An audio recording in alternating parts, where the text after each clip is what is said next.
Les ambassadeurs du football congolais sont prêts à conquérir l'Europe. Le tirage des huitièmes de finale de l'Europa League vient de tomber et plusieurs léopards auront des défis énormes à relever. Entrechoc contre un club anglais redoutable, déplacement piège en Grèce et duel tactique face à l'Allemagne, les joueurs congolais jouent peut-être l'une des étapes les plus importantes de leur saison européenne. Alors, quels sont les véritables enjeux pour Mbemba, Bakambu ou encore Kayembe? Qui a le plus de chances d'aller en quart de finale? Analyse complète dans cette vidéo.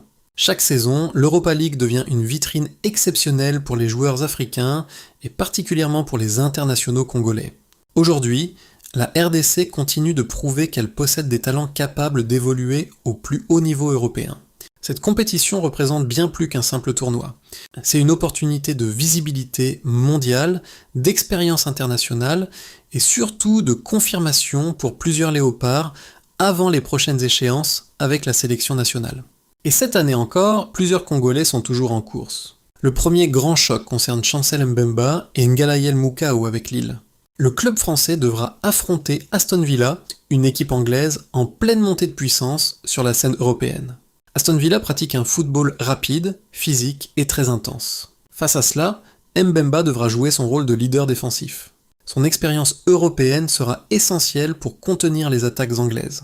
De son côté, Mukau aura une occasion unique de montrer son potentiel face à un adversaire de très haut niveau. Ce match pourrait clairement devenir un tournant dans leur saison.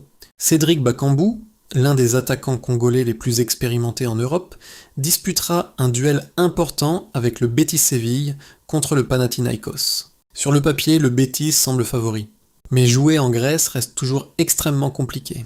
L'ambiance, la pression des supporters et l'intensité physique rendent ce type de rencontre très dangereux. Bakambu devra utiliser son expérience, son placement et son efficacité devant le but pour faire la différence. Un but à l'extérieur pourrait totalement changer le destin de cette confrontation.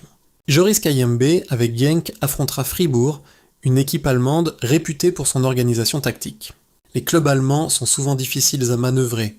Pression constante, transition rapide et discipline collective. Kayembe devra être solide défensivement tout en apportant offensivement sur son couloir. Ce type de match demande concentration et intelligence tactique pendant 90 minutes. Ces rencontres dépassent les clubs. Chaque performance réussie par un joueur congolais renforce l'image du football de la RDC en Europe. De bonnes prestations peuvent aussi attirer l'attention de grands clubs et inspirer la nouvelle génération congolaise.